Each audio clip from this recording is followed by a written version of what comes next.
start off with the approval of the minutes. Any issue with approving the minutes from September? None from me, sir. Okay. Consent items. Are there any questions for items 3A to 3E, or are we good to move forward into general business? Good to move forward from my end. Okay. Okay. So general business first up, traffic fine schedule. I believe this is this Judge Day? Yes, thank you, Mr. Chair, members of the committee. Good morning. You should have received in the backup a memorandum spelling out this particular item. One of the responsibilities of the presiding judge is to set the fine schedule for the court. We typically will do a review of that fine schedule on a 5-year periodic basis, but after we're conducting a survey, it's pretty clear to me that we probably should do it more frequently than five years, and that's what I intend to do. But the last time we did a review of the fine schedule was back in 2017. We conducted a survey, reached out to numerous cities, and in the course of that outreach, a lot of the presiding judges and the courts that we were in contact with said, could we pass along our results, which I intend to do to the other cities so that they can consider it as well. After conducting that survey, it was clear that we needed to update our fine schedule. I intend to do so and institute that as, again, one of the duties of the presiding judge. In the backup, you should have received a copy of what the current fine schedule is and what the proposed fine schedule is, and I'm happy to answer any questions or concerns that you may have about the proposed fine schedule. If you need me to pull it up, I would have to get No, I think we have it all here in our backup. Are there any questions that Council Members Sundberg, Jurinsky, do either of you have questions for Judge Day? I do. Yep, go ahead. I don't really have a question, but Judge Day, I just thank you so much for this and for looking into this and gathering all of this information. This is something that obviously I have contacted you about a lot. I am absolutely in support of the new proposed fine schedule, and I think that we should be leading, quite frankly, the state in this, and I really appreciate all the work that you put into this, so thank you. Oh, you're sure welcome. Other questions? No, sir. All right. Judge, thanks for the update. Okay, thank you. This is information only, right? We're not moving anything forward on this, right? Yeah, okay. That's correct. Yep, you got it. Yep. Got it. Okay, item 4B, detention center safety update. Candace. Good morning. This is informational only. This is considered an emergency purchase. We had a study done in 2019 that brought forward the concern with the second floor of the jail. There is no steel grating to prevent either defendants jumping down or pushing staff down. So we're going to have some metal screening put up, and it's $65,000 per pod. There's 4 pods, so a total of $260,000. And we're using vacancy savings to cover that. And I just wanted, because of the amount, for you to be aware that we were doing that, and the PO has been put through and approved. Any questions? Any questions for Candace? Councilmember Zvonek, I was just curious when it would be completed. Well, we're hoping to have it completed by the end of the year. We're now waiting for the contractor to get us on their schedule. Other questions? Thanks, Candace. Appreciate the update. Thank you. 4C, the Public Safety Action Plan. I believe, Jason, this is you.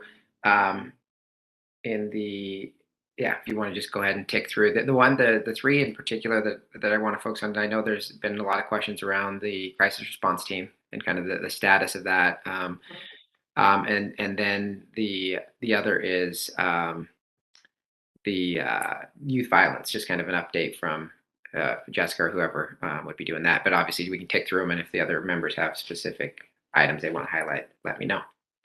Sure. So section 1 is goes over staffing and training. So you've got the numbers in terms of where we're at with our specialty units. You couple that with the department update on overall attrition, and then some good updates in terms of the training that's both just been recently done and is scheduled. Any questions on that section? Any questions? No, sir. Go ahead. So then on 2, going into data collection and crime analysis, the department has provided some numbers there. I think you can kind of see, and you've heard from Chief Oates prior, that he's really getting the department to focus on, what they can change, which is sort of, the 4 weeks prior. And you'll see that we continue to see some downward trends over the prior 4 weeks. That's through a lot of proactive efforts in terms of the department's efforts. So you see those there. And then you also see some other targeted operations, including street racing operations, as well as heavy vehicle inspections. And it was on consent, but I'll just draw your attention to it. This past Monday, council did approve the purchase of some portable scales. And that's actually really going to continue to help with our heavy vehicle inspections. And Lieutenant Bennett and the traffic crew do a great job with those, and find a lot of significant violations when they go do a lot of these inspections. And so we're providing some of the numbers there in terms of what you'll see. And then I think the portable scales that council authorizes is going to help us. We've currently been borrowing scales from State Patrol and sort of are at the availability of those from State Patrol. So purchasing our own is going to help us with that. So any questions on the metrics, or Chief Oates, anything to add in terms of the trends? No, I'll just add, Jason, that generally over the last 6 to 8 weeks, we are trending in the right direction, and it's encouraging. But our challenges continue to be staffing. The DAR team is one of the factors, but I think it's beyond that. I think all of Patrol is doing their best, and we're pleased to see the numbers moving in the right direction. Is this, Chief, this is the second month now, the second consecutive 4-week period where we've seen motor vehicle theft go down. Is that correct? Because I can't remember last month. I know it's small and it's still way too many cars are being stolen, but if I recall, last month there was a decline in the 4 weeks, and then again this month. Yes, it's and again, this is, we produce this report every single week. It's a snapshot in time.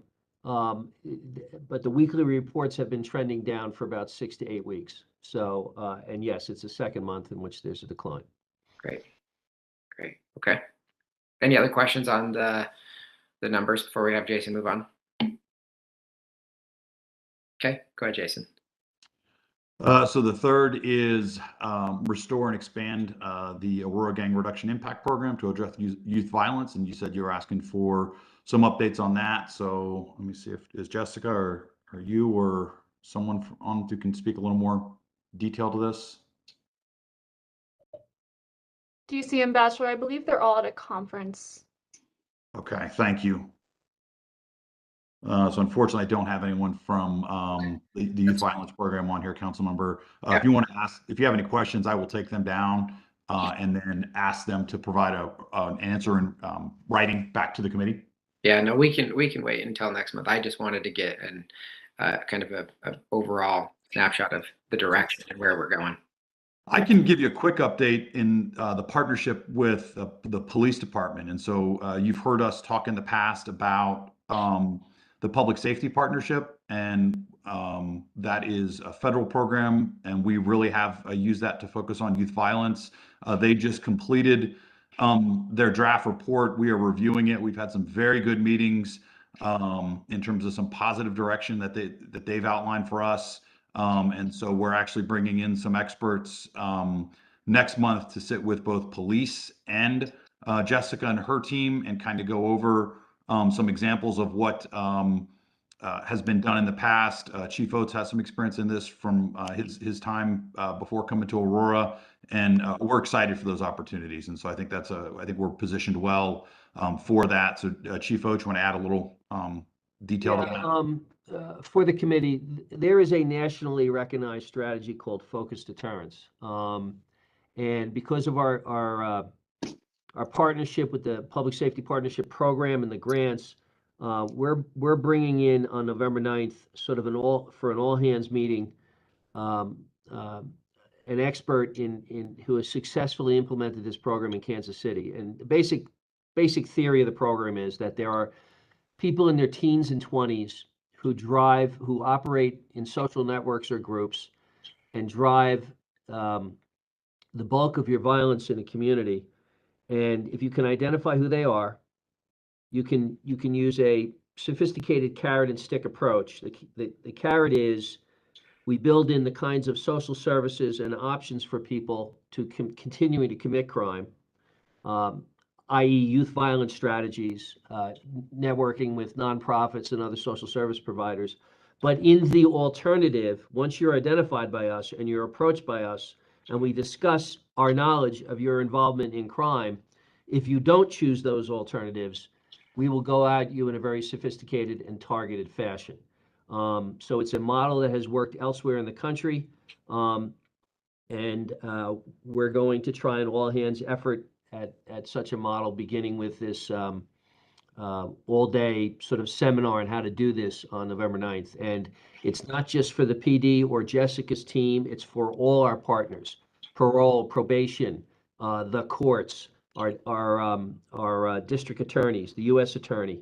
So it's a leap of faith that we can do this here, and we believe we can. So I think there'll be a lot more to talk about in regard to this in the coming months. But our kickoff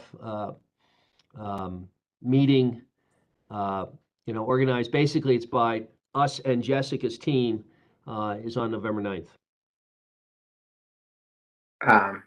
And I'm happy to hear that, Chief Oates. I mean, one of the reasons why I wanted to dive into this topic a little bit more today is just from the conversations you and I've had around some of the crime that we're seeing and the age of the people who are committing these crimes. And I think one of the things that will be helpful for us as we move forward is identifying these types of proactive programs, but also if there are limitations on how we can effectuate these programs because of state law. I think understanding that so that we can, go to some of our partners in the state legislature next session and highlight these things because I do worry, and maybe there isn't, but I do worry that, there are state laws that are sometimes prohibitive to us actually addressing crime. Other questions for Jason or Chief Oates on the youth violence section? From me, sir. Okay. Thank you. So the next item is our crisis response team, Councilmember Zvonek, and I did hear Courtney Tassin on, so she's given a brief written update, but I'll allow her to give you guys some additional updates in terms of where we stand with the program. So Courtney, take it away. Good morning, Council. Good morning, everyone. So just a brief update on the crisis response team. We did just finish our RFP. We're in the final stages of contracting with UC Health. We're hoping to be under contract by November. With that, we have gotten the go-ahead to look into alternatives or options to hiring clinicians in the meantime. We've identified within the contracts with Aurora Mental Health that there is no non-compete within that, so that is an option for us. I've already been speaking with UC Health's leadership, kind of devising a strategic plan of how we will be implementing both a training program for the clinicians coming in to make sure that they are adequate and very well trained when they do hit the road, but also making sure that we can hit full staffing quickly. With the UC Health proposal, their salary was very competitive, their benefits. They already have an as-needed clinician pool, or what we call a PRN in the clinical world. Excuse me. And they already have a formal onboarding process. So they oversee 4 different co-responder programs across the state. So we're very hopeful for this partnership. We are also valuing the partnership with Aurora Mental Health. We currently have a contract with them to provide CIT training to our officers, and we're encouraging them to keep that contract and to stay with that. And we're also utilizing their walk-in clinic, which we've had a few problems with, but we are addressing. Any questions of Courtney? Councilmember Zvonek, Yeah, go ahead. if you could just summarize the main points of why we are switching to UC Health. So within the internal audit that was recently conducted and completed in February, it was a direct recommendation of both city staff and the internal auditor to initiate an RFP process with our historical staffing concerns with Aurora Mental Health. In the past, we've had many candidates turn down positions. We've had staff attrition due to salary. So to be completely frank, it was also recommended, but there was also just significant concerns with the willingness to explore options to maintain staff, but also to better recruit. Thank you. And be pretty confident we can get staffing levels up quickly and get this team running in the streets. I'm very hopeful, and speaking with UC Health, their recruitment strategies are very strong. The hospital systems offer probably the most competitive salaries across the state. As a clinician myself, receiving the salary that they're offering would be a very huge attracting factor. So I am very confident, and I'm also confident in their company culture, which helps with retention itself. Jason, just a follow up to the question that Councilmember Sundberg was asking on, can you talk us through a little bit about that piece, the salary and some of the constraints that were identified and where some of the opportunities are to defray the costs to us while still being able to provide a bigger salary potentially with UC Health? Sure. As Courtney said, I think one of the things we've noted is over the years that, and as identified in the internal audit, we've had difficulty getting fully staffed on the clinician side over the years. As we know, it's a very tough market. We certainly appreciate the challenges from any employer to get fully staffed. So one of the things we'd heard was compensation. And so we'd had some conversations over the years with our partners to kind of see if there's anything we could do to include increasing our reimbursement amount, the contract amount. And I think there's just restrictions that they were facing. We'd heard from sort of just in terms of looking at the market out there that there was a problem being competitive. We looked at the market ourselves because as part of the audit, I think they cast a wide net in terms of looking at the options out there. And one of the options that I think the auditor at least explored, initially was, bringing clinicians in-house and having them be direct employees of the city. And so if you're going to do that, we certainly wanted to know what is the compensation market. So I think we got a good feel for what that would look like if we were to want to bring them in-house and make them city employees. We wanted to know what that looked like. Ultimately, that was not recommended because we're not a social service provider, and there is a lot of back-end work that goes into having a case management system, HIPAA compliance, and it's just a very, very big lift in order for the city to do that. So that was not recommended in the internal audit for those reasons. But in just that preliminary exploration, I think, got a pretty good feel for what the compensation market was. Again, so then when we were reviewing proposals, we really had a feel for how those proposals were going to come out in terms of, within the market. And so we which providers were going to be competitive and which ones might struggle.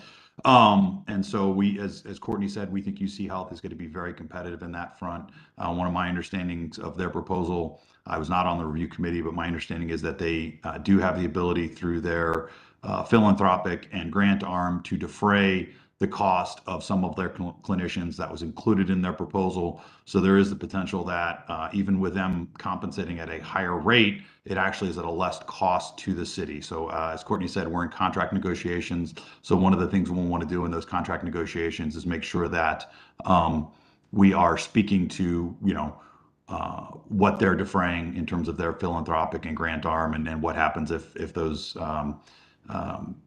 gifts and grants go away, what that means for our costs and what that would mean for them. So that's sort of part of the contract negotiation piece of this. But we are again confident that their compensation is going to be very competitive, and we think it's going to be a good deal for the city, and again help us to get fully staffed, because as the audit noted, if we don't have clinicians, we're not running a co-responder program, we're running a CIT program. And while our CIT trained officers are a valuable resource, we really want that co-responder model fully staffed. Other questions? Just one quick question. Yep, go ahead. I'm not too familiar, obviously, with UC Health and their mental health capabilities, but they do have the resources and depth within their mental health department to take someone in and give them continuous care, or will that person possibly be passed on to Aurora Mental Health with their needs? That is another way that we're trying to continue fostering that relationship with Aurora Mental Health. So UC Health does a lot of inpatient work, and they're currently building an inpatient facility actually at their Anschutz campus that will have, I think, 30 to 60 beds, which is humongous when it comes to bed space for inpatient. But we will continue to refer people to Aurora Mental Health for ongoing care as well. Thank you. I would note that the city does have a number of other contracts with Aurora Mental Health. They do provide our social detox service. And so sort of they have a number of other things. And so Courtney, you're probably more familiar with than I am, but they do have other services, and we are not at all recommending that those be impacted by the results of this RFP. As Courtney said, they're a valuable partner, and we need to continue to figure out ways to partner with them. Any other questions before we go to the last section of this? No, sir. All right. Thank you, Council. Yep, thank you.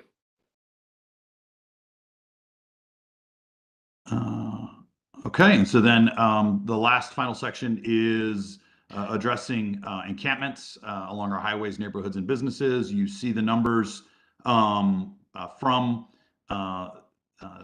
the housing department.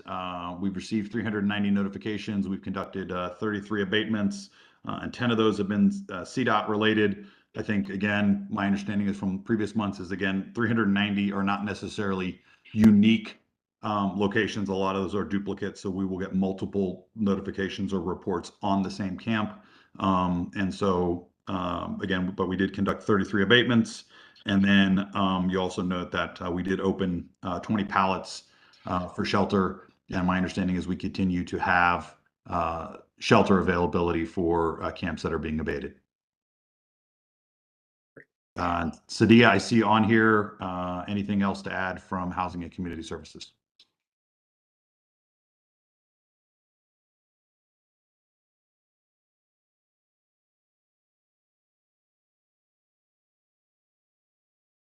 Sorry, I was having some tech issues. No, nothing from that area. I did want to, I'm sorry I couldn't jump in at the beginning. I apologize, everyone. I did want to let you know we are in our final rounds of interviews for the Youth Violence Prevention Manager, and I'm really hoping we have some good news to share in the next couple of weeks with you all. So I just wanted to let you guys know updates on that. We're feeling very excited, but nothing else on the Housing and Community Services area. Thank you. Okay, thank you. Questions for Jason or Sadia? No questions. Okay, we'll go on to the next item, 4D. I think is this Danielle? Is she presenting? I think it's actually Lieutenant Brockbacher. I think Lieutenant Brockbacher, are you need sharing capability, or how are we doing this? Honestly, I never got the link. It looks like I can share now. Hang on a second. Let me pull it up and make sure that this works. Give me just a moment, guys. Yeah. Chief Oates, while we'll stall for time for him. You want to talk a little bit about where this initiative came from, and we'll kind of queue up Lieutenant Brockbacher. Yes. When I got here was around the time of the Uvalde shooting or soon thereafter, and we engaged in some introspection here and evaluation of our capacity to make entry into schools in a crisis. And we are, as I think you know from earlier emails and discussion, we are purchasing different tools that will be in patrol cars to break open doors, etc. But this is a particular tool and a repurposing of shotguns that we had in the organization, specifically for the purpose of breaching pretty much any door through attacking the locking mechanism and bolt mechanism. So looks like Matt's ready to go, and he can give you a little bit more detail. Go ahead, Matt. Hey, good morning, everyone. Matt Brookbacher. I'm a lieutenant with the Special Operations Bureau. Chief Oates assigned me to look into the viability of a breaching shotgun program. We were able to, in concert with our SWAT unit, put together a solid program based on national standards and some pretty good innovation on our side as well to better equip all of our officers for a critical entry should it be needed in an active critical incident. So what I would say is, before I begin, is this is just one tool in our toolbox. It does not replace our mechanical breaching tools that we already have, our rams, pries, Halligans, things like that. It's just another tool that we have to better equip our officers and members in the need of a critical entry. That first picture you see is the bag that we put together. I'm going to go through the items that are in it. It's not just a breaching shotgun. It's a whole plan and bag that supports that entry into a critical incident. Sorry, I'm having some tech difficulties here. All right. So this is the breaching shotgun as it's built. It's built on a Remington 870 chassis, which we have a large number of from our previous shotgun program. You'll notice it's visually modified. All of our specialty purpose weapons and equipment are visually modified to denote that they're a singular use. This is bright green to indicate that it's a breaching platform. You'll notice that it's smaller than a general shotgun because the idea is for it to be slung and carried into a school, into a critical incident, and used when needed. It's got a significant standoff on it, which is designed to protect the user from shrapnel and things that may be coming out of this. The munition that we use is a specialty purpose munition. It's made of compressed zinc. The idea behind it is that it destroys the material around the locking mechanism, which frees up access to the room without over-penetrating or sending a lot of shrapnel into the room or back at the officer. The goal with this platform is to not cause injury and just cause damage to the locking mechanism or the hinges to gain successful entry in a rapid means. The munition is deployed around locks and hinges. We go after the locks first. If that doesn't work, we'll go after the hinges and just reducing the material. It's not the hinge or the lock itself. It's the wood material that supports that. The other thing to notice is that the shotgun is angled. The training that these folks get, it's angled at a 45 and a 45 so that all the blast is pushed away from any prospective people inside the room and away from the officers and just directed at the locking mechanism. The training that we give, this is obviously a specialized tool, so we want to ensure that people are adequately trained. There's 20 hours of training to become certified in operating the breaching shotgun platform. If you have previous APD shotgun experience, we can reduce that down to 10 hours. Currently, we have 30 members certified and equipped to deploy the system. As of right now, all school resource officers are certified and have access to these tools. There's one in every school that goes in and out with the SROs on the daily basis. PAR and patrol supervisors are currently being trained. We do have some of the platforms out there currently being utilized by patrol supervisors and PAR members. Our goal is to have all PAR and patrol supervisors certified by third quarter of 2023. That's just going to be based on availability of munitions and training time. The critical entry pack that you saw there, this was a brainchild to beef up the program and give members more options. So in that package that they're getting, it's a backpack style that they can just throw over their back if they have to go into a school. The breaching shotgun is equipped with 10 rounds of specialty ammunition. There are multiple tourniquets and combat gauze. As you guys may or may not be aware, if we have an incident like this, our goal is to go after the person that's creating the harm, and oftentimes we can't stop to help people that are injured. So the idea behind this is we give officers and supervisors the ability to give them a tourniquet or some quick clot to address the most immediate concern of bleeding so that we can go and take care of the threat and then take care of those folks a little bit later. Door stops, our biggest issue is we'll breach doors and then they close or secure again, and we have to re-breach them. So the goal for the door stops is to minimize that and ensure that we have easy egress or ingress. Markers and chemical lights, that's just a tool for us to ensure that safe areas are marked for incoming assets, specifically rooms that have been checked so that we're not going and redoing the same work that the team has done before. And then the access keys and cards for the public schools will also go in this bag so that all the officer or supervisor has to do is grab that bag and it has everything needed for a rapid entry. All patrol vehicles are going to have mechanical breaching equipment very soon. I don't know if you guys are aware of that, but every patrol car should have that here shortly. So this is just another tool. This will remain in supervisor cars or with specially trained individuals. And then finally, there will be an annual in-service training and qualification required to maintain certification of this system that will involve update training annually and demonstrating proficiency. Do you guys have any questions for me that I can answer? I have a question. Yes, ma'am. Is this being introduced basically because of cost savings over hydraulic breaching? I'm sorry, you were a bit muffled. I couldn't understand what you said, ma'am. Is this being introduced because of like a cost savings over hydraulic breaching? No, this is the reason that this is being used. It's a best practice that we see nationwide because it's easy to carry, it's easy to deploy, and we can have a decent amount of them. Hydraulic breaching requires multiple people of carrying a lot of gear, and it takes quite a bit of time to breach that door, especially if we're talking about steel frames. And if time is of the essence to get in that room with an active shooter, this is the most effective and efficient manner of doing that.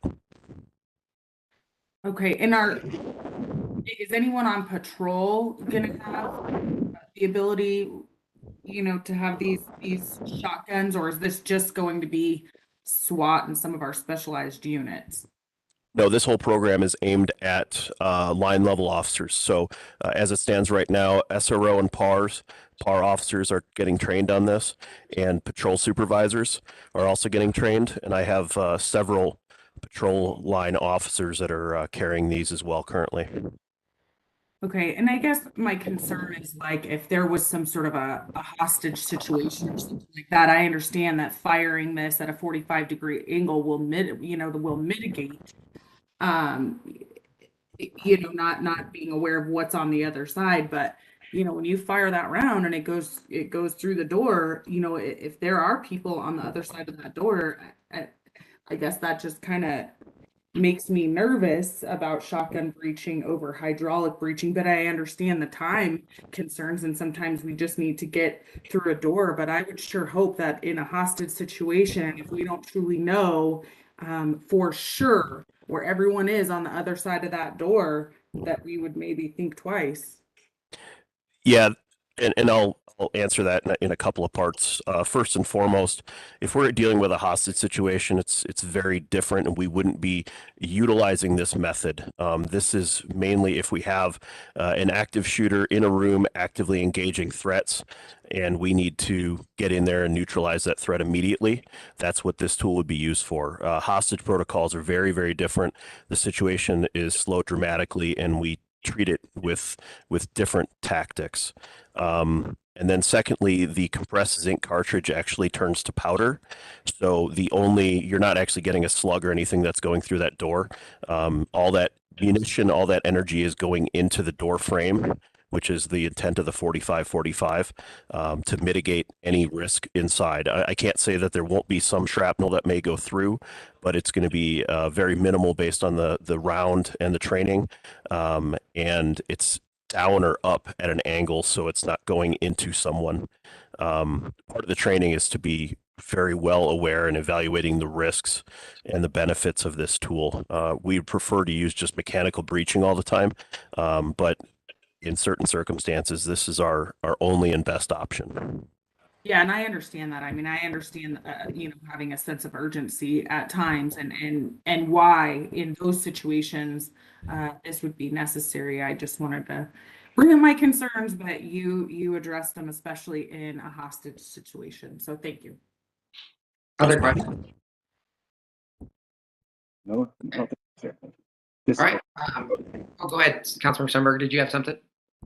Just an afterthought here. This was made possible by a generous donation from Cherry Creek Schools. Is that correct?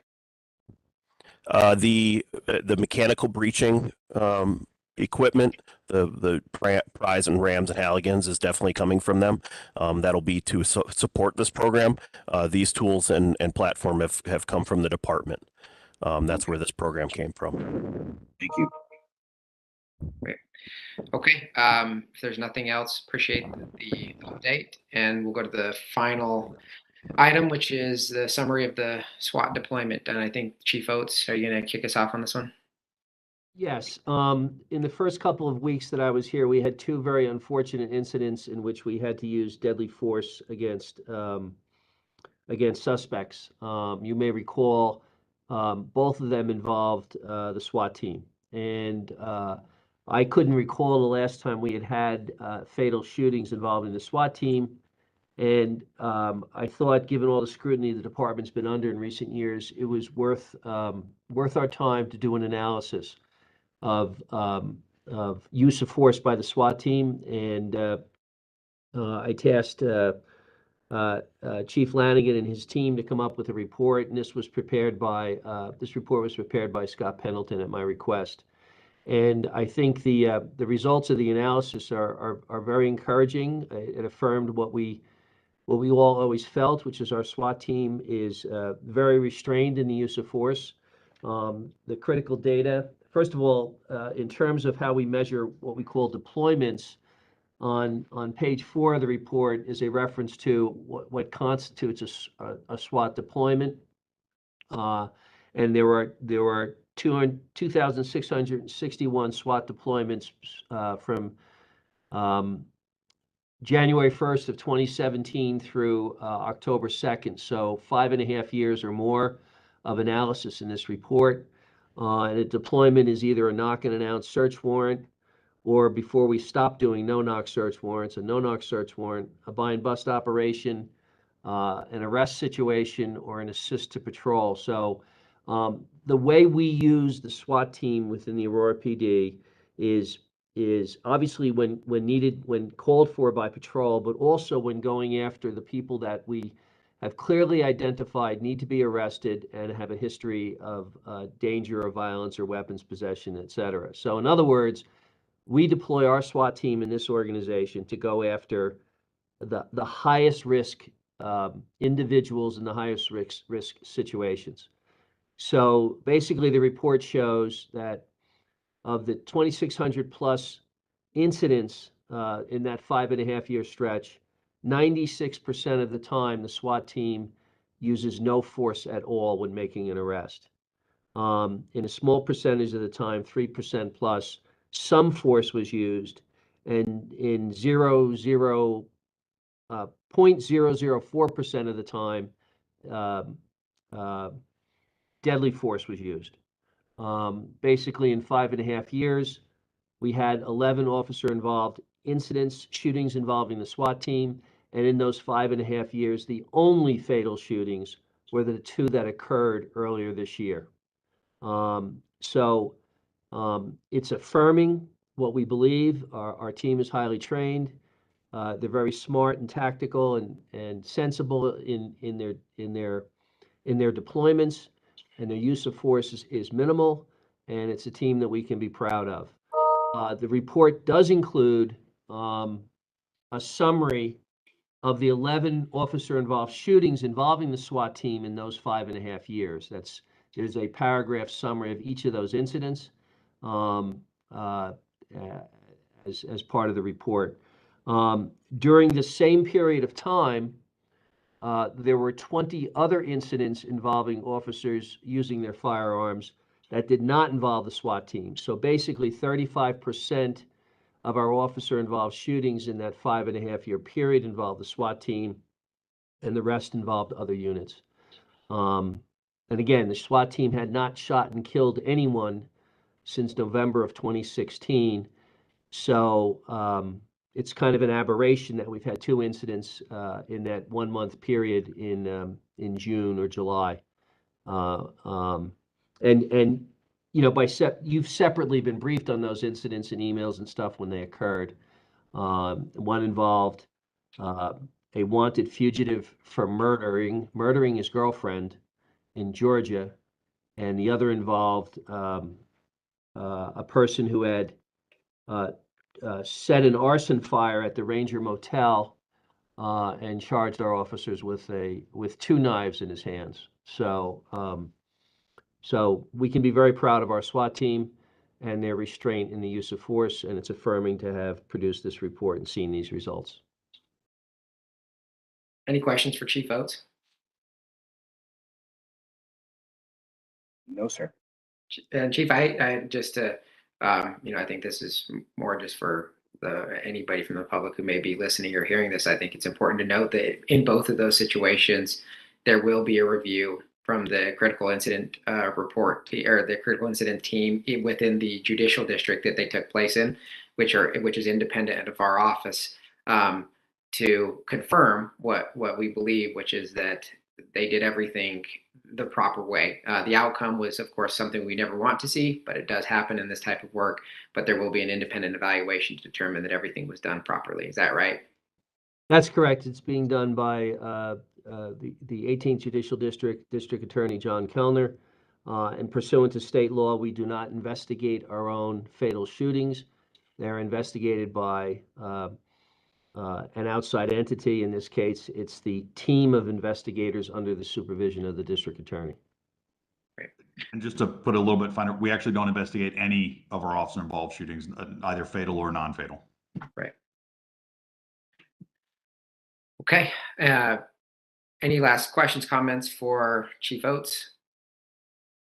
If not, again, I'd just say, Chief, thanks for that update and for all that you're doing for the department and for the SWAT team. And every time they go out and do this, as you highlighted, they're being put in the most dangerous situation all the time.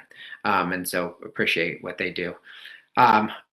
Seeing nothing else on this, the last one is miscellaneous matters for consideration. Anything there? I don't have anything, sir. Okay, let me confirm the next meeting date. Write it down. We're looking at November. How far am I going into this? I think it's November 10th. 10th, there we go. Yep, November 10th, same time. That work for everybody? Okay, well, Jason, thanks for keeping us this one on time so that we can go and hear what the mayor has to say about the state of the city. I'll see you all here shortly. Meeting adjourned. Thank you. Thanks, everybody.